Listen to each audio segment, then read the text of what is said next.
રસાલા કેમ્પમાં નજીવી બાબતે પાડોશીઓ દ્વારા સિંધી પરિવાર પર હુમલો કરવામાં આવ્યો. ઘર પાસે પડેલ રેતી બાબતે બોલાચાલી થતાં ઉશ્કેરાયેલા પાડોશીઓ દ્વારા વૃદ્ધ સહિતનાઓ પર હુમલો કરવામાં આવ્યો.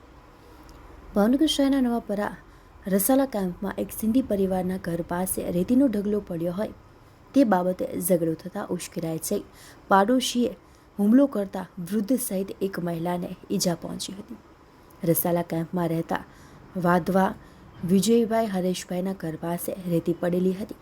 ઘર પાસે પડેલી રેતી બાબતે તેમના પાડોશમાં રહેતા પ્રકાશભાઈ તેમજ તેમના શાળા સહિતના લોકોને મનદુખ હોય તેની દાજ રાખી સોનુભાઈ, હિતેશભાઈ, અનિલભાઈ, મોનુભાઈ સહિતના ઈસમોએ એકસમ કરી પાઇપ અને ધોકા વડે હુમલો કરતા એક વૃદ્ધ અને મહિલા સહિત એક યુવકને ઈજા પહોંચી હતી.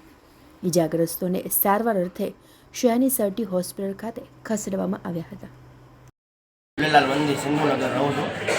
રેતીનો ઢગલો પડ્યો તો એ ઉપર માથાકૂટ થયેલી હતી. પ્રકાશભાઈ યારે પ્રકાશભાઈના કોઈ સામે હાળા રહે છે.